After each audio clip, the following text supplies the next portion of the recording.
A névoa espreitava, fria e opaca, encobrindo as ruas de Amsterdã. Não era uma névoa comum, carregada de umidade e mistério, mas algo mais, denso, quase palpável. Um ar estagnado, impregnado de um cheiro metálico e fétido, pairava sobre a cidade, como um manto de luto eterno. Em meio a esse pesadelo silencioso, Maria, uma jovem artista plástica, sentia o mundo se contorcer em torno dela, distorcendo as cores e as formas. As pinceladas vibrantes, antes sinônimo de criação, agora se transformavam em pesadelos visuais, em sombras dançantes que se materializavam à sua volta. Sua casa, outrora um refúgio, agora era uma gaiola de espelhos distorcidos. Os móveis, antes objetos familiares, apresentavam-se como fantasmas de si mesmos, suas formas contorcidas em reflexos sinistros. Eram reflexos que não a refletiam, mas sim imagens fragmentadas de um pesadelo que se fundia com a realidade. O turbilhão de cores e formas não era apenas uma alucinação, mas sim uma invasão, uma lenta e sinistra contaminação que se espalhava por cada fenda de sua existência. A cidade, um labirinto de ruas estreitas e edifícios históricos, agora a aprisionava em uma teia invisível de terror. A beleza arquitetônica, antes um deleite para seus olhos, transformava-se em uma prisão, em um labirinto de sombras que a assombravam a cada esquina. Sons estranhos, sussurros indistintos e ecos de gritos perdidos ecoavam em seus ouvidos, perturbando o sono e alimentando o medo. Cada batida do seu coração era um tambor ecoando o pavor crescente que a engolia lentamente. Mas o horror não era apenas sensorial, era algo mais profundo, mais intrincado. Um mal que se insinuava nas mentes, nas memórias, nas rachaduras da própria alma. Um mal que se alimentava das fraquezas humanas, das angústias e dos medos enterrados há muito tempo. Maria se via em meio a um turbilhão de lembranças, imagens fragmentadas de um passado que ela não conseguia compreender, mas que se manifestava em pesadelos vívidos e aterrorizantes. A busca pela verdade, pela razão, se tornava cada vez mais desesperada. A cada passo, a névoa se espessava, as sombras se alongavam e os sussurros se intensificavam, como um coro fúnebre que a conduzia para o abismo. Maria percebia que o pesadelo não era apenas dela. A cidade, com suas ruínas e seus segredos enterrados, parecia guardar um segredo sombrio, um passado obscuro, que se manifestava em seus pesadelos, um passado que queria se manifestar em seus pesadelos. E ela precisava encontrá-lo, precisava desvendar os mistérios que se escondiam sob a névoa. A luta pela sobrevivência, pela sanidade, se fundia com a necessidade de entender a origem deste terror, uma busca que a levaria a um confronto final com o mal.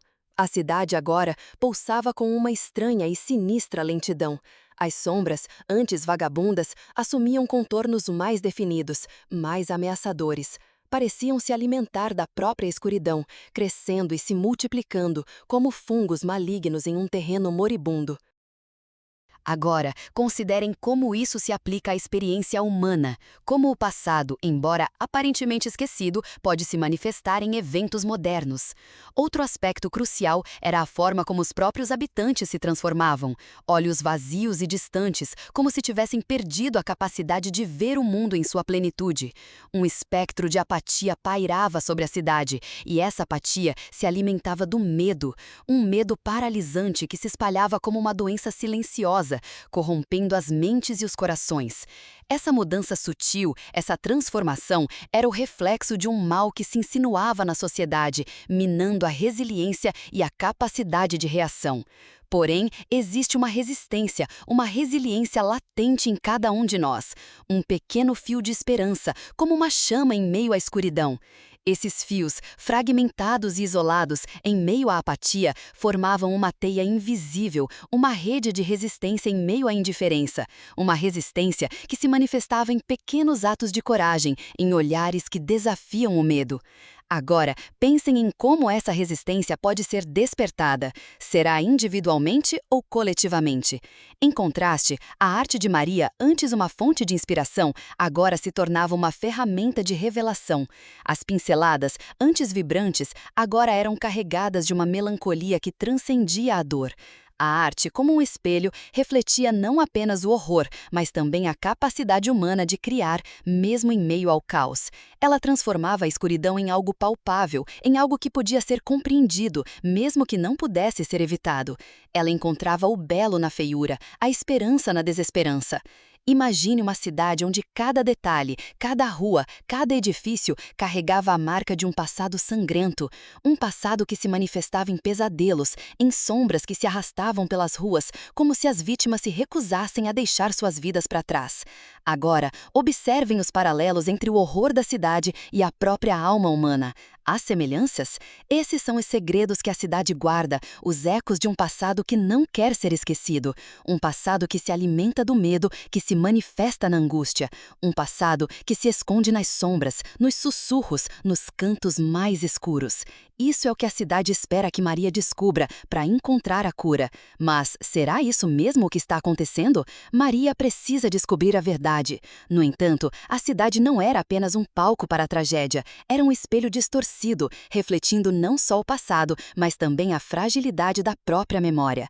Cada lembrança, cada detalhe era como uma joia preciosa, mas polida por um ácido corrosivo, perdendo seu brilho original.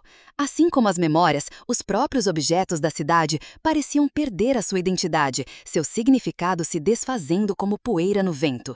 Agora, considerem como isso aplica-se quando vocês enfrentam a perda, como cada peça de um passado querido pode se tornar obscura e irreconhecível. Além disso, a própria arquitetura da cidade conspirava para obscurecer a verdade. Edifícios históricos, marcos da memória coletiva, apresentavam-se com rachaduras e cicatrizes, como feridas abertas que recusavam cicatrizar. Pareciam custodiar segredos, guardando-os em seus interiores escuros e úmidos, como se estivessem amaldiçoados a carregar o peso do passado. Esses edifícios, testemunhas silenciosas de eventos trágicos, tornavam-se parte do problema, uma peça intrincada no quebra-cabeça do pesadelo coletivo.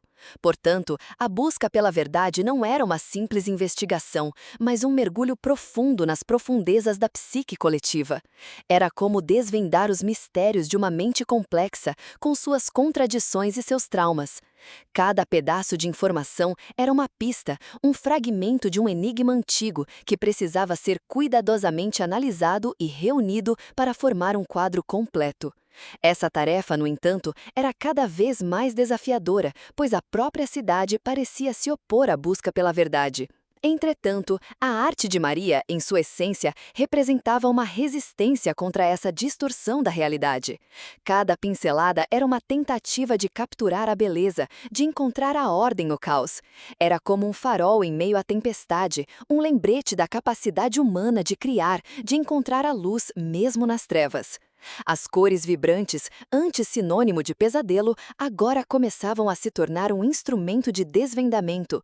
Cada nuance, cada pincelada carregava um pedaço do enigma, um pedaço da verdade que Maria precisava encontrar.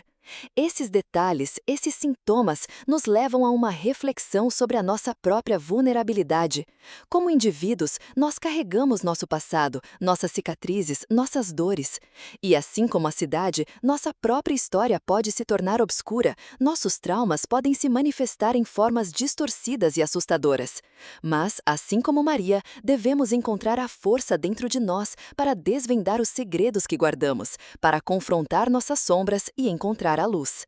Agora, considerem como essa busca pela verdade se relaciona com a nossa própria jornada pessoal. Mas a verdade muitas vezes não reside apenas nos fatos brutais, mas nos silêncios, nas omissões, nas nuances que escapam à percepção imediata. Agora, considerem como isso aplica-se quando vocês enfrentam a complexidade da memória. Os detalhes esquecidos, os momentos sufocados pela dor, podem se revelar como pedaços de um quebra-cabeça crucial, mesmo que pareçam irrelevantes. Um detalhe, aparentemente insignificante, poderia ser a chave para entender o significado oculto por trás do pesadelo, um sussurro perdido, uma melodia incompleta, um pedaço de um sonho fragmentário. Por exemplo, a forma como as pessoas se comportavam em relação a Maria, antes considerada normal, agora parecia carregada de um significado oculto. O olhar furtivo, o tom de voz baixo, esses pequenos detalhes antes ignorados, agora se tornavam cruciais.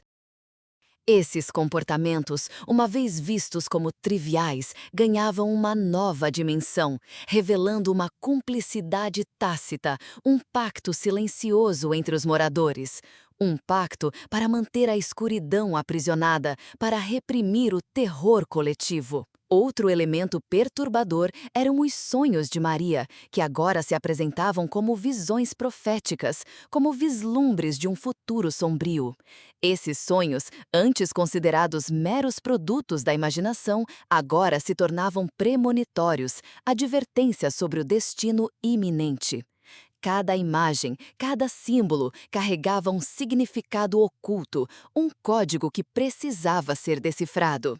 Agora, considerem como esses sonhos podem ser mais do que apenas experiências subjetivas. Eles podem ser mensagens, pistas sobre a verdade escondida. A cidade em si era um organismo vivo, um ser pulsante que respirava o medo. As paredes se moviam, os ruídos se intensificavam, como um sussurro coletivo, um lamento silencioso. Eram sinais, mensagens codificadas em eventos aparentemente banais, mas carregados de significado oculto. Uma mudança sutil no vento, um desvio na trajetória de um pássaro, um reflexo inesperado em uma superfície d'água. Esses detalhes, inicialmente insignificantes, eram como peças de um quebra-cabeça gigantesco, um enigma que precisava ser resolvido. Além disso, a própria arte de Maria, em sua essência, agora era vista como uma ferramenta de resistência, um escudo contra o horror que invadia a cidade. As pinceladas vibrantes eram, na verdade, uma tentativa de capturar a beleza em meio à escuridão, de encontrar a ordem no caos. Era um grito de esperança, um ato de resistência contra um mal que se insinuava nas rachaduras da realidade. Um ato de resiliência que, paradoxalmente, ajudava a revelá-lo. Entretanto, a chave para compreender o pesadelo não estava nas manifestações visíveis, mas nos silêncios, nos espaços vazios deixados pela ausência. Esses vazios, esses abismos de silêncio, eram mais aterrorizantes do que qualquer aparição. Agora, considerem como isso se aplica quando vocês enfrentam o vazio. Como a ausência pode ser tão perturbadora quanto a presença do mal. Um exemplo disso eram as músicas que outrora ecoavam pelas ruas, agora silenciosas. Canções populares, melodias que antes animavam as tardes, desapareceram. O silêncio agora era uma presença opressiva, um vazio que sugeria um mal-estar coletivo, uma repressão silenciosa de memórias dolorosas. Esses silêncios, esses espaços vazios, criavam um ambiente ainda mais opressivo, uma sensação de antecipação do medo que se seguiria. Outra camada crucial era a maneira como a própria comida, antes um consolo, um conforto, agora se tornava um portal para o horror. Alimentos, antes símbolos de nutrição, agora estavam contaminados por uma aura sinistra. As cores vibrantes, antes atraentes, agora eram perturbadoras, como se estivessem carregando um segredo sombrio. Agora, observem como a transformação da comida pode refletir nossa própria relação com a nutrição e a sobrevivência. Além disso, a maneira como as pessoas se comunicavam mudou. Conversas antes animadas e cheias de vida, agora eram curtas, secas, como se estivessem carregando um peso invisível. As palavras, antes veículos de conexão, eram agora ferramentas de evitação, uma tentativa de se esconder do terror. Esse fenômeno de comunicação fragmentada ampliava o isolamento e o medo. Considerem também a importância dos sonhos. Não eram apenas visões fragmentadas, mas um reflexo distorcido das memórias coletivas, um eco de traumas reprimidos. Sonhos fragmentários, com visuais obscuros, eram como peças de um quebra-cabeça, cada uma revelando um pedaço do pesadelo coletivo. Agora, analisem como o significado dos sonhos pode se conectar ao pesadelo da realidade. São eles apenas um produto da nossa mente ou algo mais? Em contrapartida, pequenas ações de resistência surgiam, como flores em meio à escuridão. Um gesto de gentileza, um sorriso inesperado, uma conversa prolongada. Esses atos, embora aparentemente insignificantes, eram como um farol em meio à tempestade, lembrando que a esperança ainda existia. Esses pequenos atos de bondade, esses lampejos de luz, eram o que mantinham a esperança acesa em meio à escuridão. No entanto, o horror não se manifestava apenas no ambiente físico, infiltrara-se na psique, moldando as percepções e os pensamentos de maneira inquietante. Agora, considerem como isso se aplica quando vocês enfrentam a manipulação psicológica. Como a distorção da realidade pode se manifestar na forma como percebemos o mundo ao nosso redor, moldando nossas decisões e ações. Um exemplo notável era a maneira como as lembranças pessoais se transformavam em pesadelos recorrentes. Imagens vagas, antes inofensivas, agora se tornavam vislumbres de eventos macabros. Fragmentos de conversas, antes triviais, ganham novos significados, carregados de ameaças e promessas terríveis. Uma frase casual, um olhar furtivo, assumem proporções sinistras, como se carregassem a semente de um pesadelo. Além disso, a forma como o tempo fluía, antes linear e previsível, agora se tornava um rio conturbado, cheio de redemoinhos e regressões. Os horários se tornavam confusos, os dias se fundiam em uma massa amorfa de terror. A percepção do tempo se distorcia, como se o fluxo temporal se fragmentasse, afetando a capacidade de organização e planejamento. Um exemplo clássico disso é a dificuldade de se lembrar de eventos que, aparentemente, aconteceram há pouco tempo.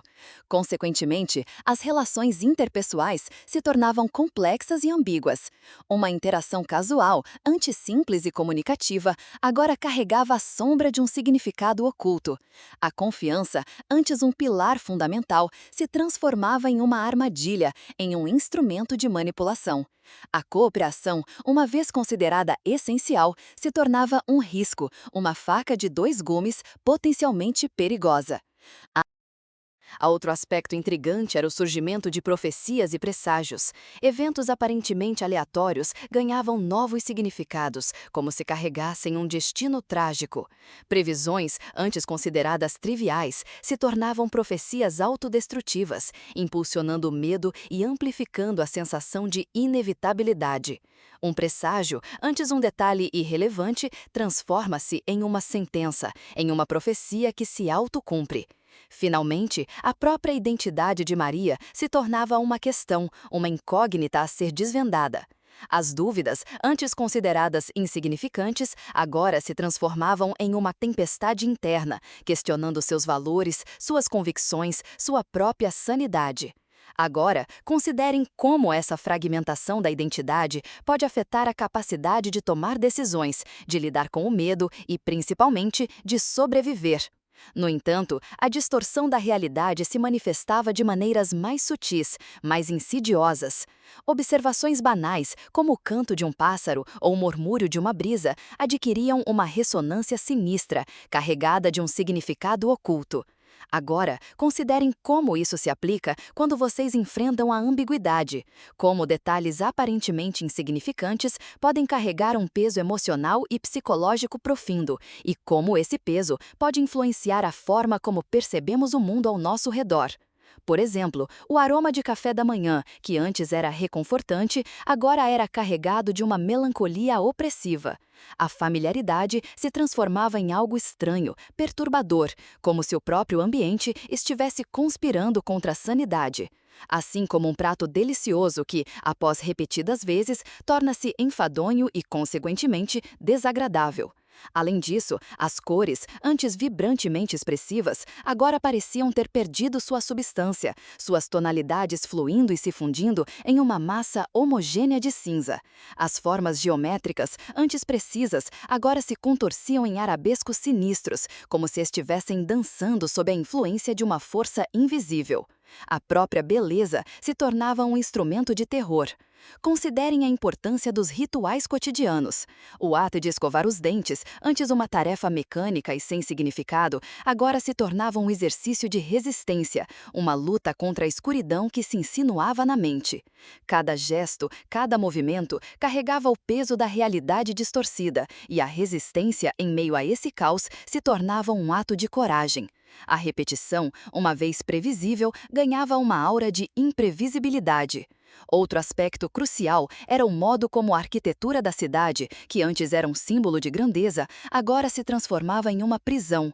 Os edifícios, outrora marcos de orgulho, agora eram monumentos ao medo, suas sombras projetadas como fantasmas que se arrastavam pelas ruas.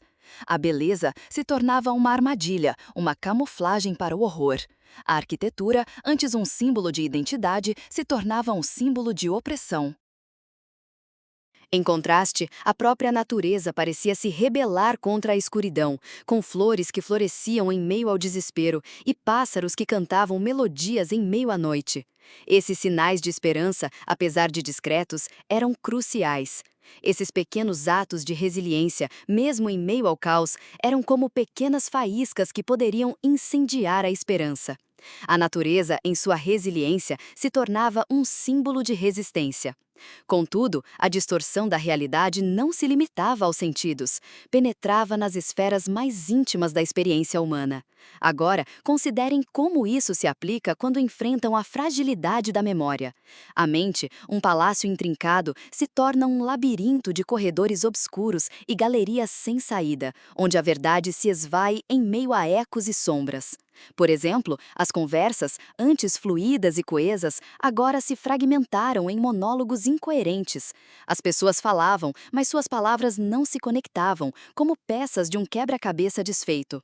Tornaram-se isoladas em suas próprias narrativas fragmentadas, como se cada indivíduo estivesse preso em uma bolha de realidade pessoal, incapaz de se comunicar de forma significativa com os outros. Esses indivíduos, antes capazes de construir pontes, agora se encontravam em um deserto de compreensão. Além disso, os próprios rostos, antes familiares, agora exibiam uma estranha máscara de vazio. Olhos que antes refletiam emoções, agora pareciam espelhos opacos, sem profundidade. Um reflexo superficial de uma alma em ruínas, como se a alma estivesse sendo absorvida pela névoa opressiva. A expressão, antes um mapa da alma, agora se tornou um enigma a ser decifrado. Considerem ainda a forma como os objetos cotidianos perderam sua função. Uma xícara de café, antes um símbolo de conforto, agora se tornou um objeto sem significado. Uma chave, antes um portal para o lar, agora era um símbolo de desespero. A utilidade, antes essencial, se desvaneceu, como se a própria funcionalidade estivesse contaminada pelo horror. O mundo, antes familiar, se tornou estranho e hostil. Em contraste, a arte de Maria, em sua forma mais pura, se tornou um farol em meio à escuridão. As pinceladas vibrantes, as cores intensas, eram um grito de resistência, um ato de rebeldia contra a escuridão que se insinuava. Elas eram um grito de esperança, um pedido silencioso, uma forma de lutar contra a distorção da realidade. A cor, antes um instrumento de beleza, agora se transforma em um grito de resistência. Finalmente, a própria linguagem se tornou um instrumento de manipulação. Palavras, antes veículos de comunicação, agora eram armas utilizadas para obscurecer a verdade e disseminar a confusão. O significado se desmaterializava, as palavras se tornavam vazias, como conchas de um mar em extinção. A linguagem, antes um portal de compreensão, se transformava em um labirinto. Entretanto, a distorção da realidade se manifestava também na fragilidade da percepção temporal. O relógio, antes um fiel cronometrista, agora tic-tacava com um ritmo errático, como um coração agonizante. Minutos se esticavam em horas, enquanto horas se contraíam em segundos, em um jogo enganador com a percepção da passagem do tempo. Agora, considerem como isso afeta a experiência humana. Como a manipulação do tempo pode criar uma sensação de desorientação e desespero, obscurecendo a linha entre o presente e o passado. Além disso, a própria natureza, antes um refúgio de serenidade, agora se tornava um espelho distorcido do horror. As árvores, antes companheiras silenciosas, se erguiam como espectros ameaçadores. Os pássaros, em seus cantos melodiosos, agora pareciam anunciar o fim, seus trilos se transformando em lamentos fúnebres. A natureza, em sua beleza, se tornava um palco para o terror. Considerem, por exemplo, o modo como a água, antes um elemento calmante, se transformava em um espelho de um inferno líquido. A superfície cristalina, antes um convite à contemplação, agora refletia uma realidade distorcida, um reflexo do caos que se apossava da cidade. A água, em sua pureza, se tornava um veículo para o terror. Contrastando com essa atmosfera de ruínas, surgiam pequenos oásis de resistência. Um jardim secreto, escondido em meio às ruínas, desabrochava em cores vibrantes, desafiando a escuridão. Um pequeno grupo de pessoas, apesar do medo, se reunia em torno de uma fogueira, compartilhando histórias e canções, buscando conforto em meio ao caos. Essas pequenas ações de resiliência, apesar de isoladas, eram como faróis na escuridão. Consequentemente, a própria memória se tornava um terreno contestado. Lembranças felizes, antes um porto seguro, agora se transformavam em pesadelos recorrentes. Momentos de alegria se distorciam, se contaminavam com o horror, como se a felicidade tivesse se tornado um inimigo a ser combatido. A memória, antes um guia, se tornava uma armadilha. Portanto, o horror se insinuava em todos os aspectos da existência, desde os mais sutis detalhes até os mais profundos recessos da alma. Agora, observem como essa universalidade do horror pode se aplicar à condição humana. Como a experiência do horror pode nos transformar, moldando nossas percepções e nossas ações. Ao contemplarmos o desenrolar desses eventos, percebemos uma sutil, mas profunda convergência de ideias. A cidade, em sua opressiva lentidão, não é apenas um cenário, mas um reflexo amplificado da fragilidade humana. É um espelho distorcido, onde nossos medos e traumas se projetam, assumindo formas visíveis, palpáveis.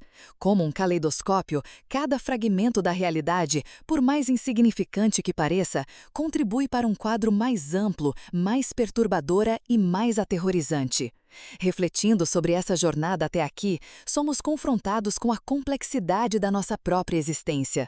A linha tênue entre sonho e vigília se dissolve, a realidade se torna líquida, como um fluxo incerto que nos leva para um abismo de incertezas. A memória, antes um farol, se torna um labirinto, seus corredores tortuosos, repletos de sombras e fantasmas. Como um rio conturbado, nossas percepções se desviam, carregadas pelas correntes da angústia e do medo. A cidade, em suas ruínas e em seus sussurros, nos revela um segredo profundo. O horror não reside apenas nas manifestações externas, mas nas profundezas da nossa psique. Ele se alimenta dos nossos medos, se nutre dos nossos traumas e se multiplica nas brechas da nossa alma. Esses medos, como sementes de uma planta venenosa, crescem e se espalham, contaminando tudo à sua volta, como uma praga silenciosa. As sombras, antes meros elementos da noite, assumem uma forma sinistra, se materializando em pesadelos recorrentes, em visões distorcidas, em sussurros que ecam no silêncio. Como um labirinto sem saída, nos sentimos aprisionados em um ciclo infinito de terror, onde a linha entre realidade e alucinação se disfarça. A fragilidade da nossa sanidade, a nossa percepção da realidade, tudo se torna questionável. Portanto, ao nos aproximarmos do final dessa jornada, somos convidados a considerar a nossa própria vulnerabilidade. A cidade, como um espelho, reflete a nossa incapacidade de nos libertar das nossas angústias. E agora, de que forma podemos nos libertar dos nossos próprios medos? Como podemos encontrar a luz em meio à escuridão? Como podemos lutar contra a sombra que reside dentro de nós? Refletindo sobre esse ciclo de medo, nós nos deparamos com a nossa própria fragilidade. A névoa, agora, não mais encobre a cidade, mas a envolve como um véu fúnebre, denso e implacável. Maria, em meio às ruínas de si mesma, contempla a paisagem. A cidade, antes um palco para o horror, transforma-se em um espelho, refletindo a fragilidade da memória, a fragilidade da percepção e, sobretudo, a fragilidade da própria humanidade. A jornada, apesar do sofrimento, nos revela um segredo sombrio. O terror não reside fora de nós, mas dentro, em nossos medos, em nossos traumas, em nossas sombras. Esses medos, esses fantasmas, não são entidades separadas, mas reflexos amplificados de nossas próprias fraquezas, de nossas vulnerabilidades, de nossas angústias.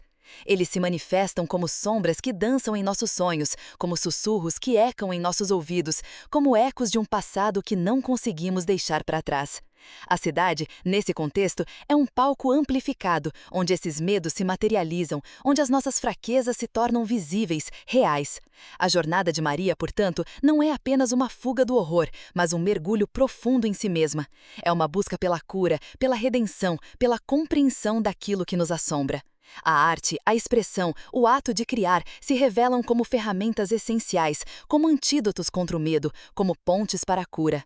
A arte, em sua pureza, é uma forma de confrontar a escuridão, de confrontar nossas sombras. Ao final, a cidade não é mais um lugar de terror, mas um campo de batalha interno. A luta não é contra monstros externos, mas contra os demônios que habitam dentro de nós.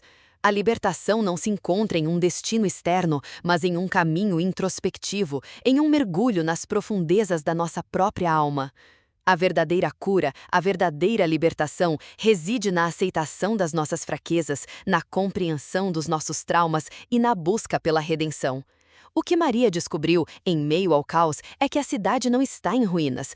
Ela está em ruínas porque nós, os habitantes, permitimos que ela se tornasse assim. O horror, em sua essência, é uma projeção de nossas próprias sombras, um espelho que reflete nossas fraquezas, nossas inseguranças e as nossas angústias. A cura, por sua vez, está em abraçar essas sombras, em entendê-las, em confrontá-las. A jornada não termina com um triunfo, mas com uma compreensão profunda. A cidade agora não é mais uma ameaça, mas um espelho que nos convida a olhar para dentro, para confrontar os nossos demônios, para aceitar as nossas fragilidades e, assim, encontrar a nossa própria luz. O caminho não está no escape, mas na aceitação, na cura. A jornada continua.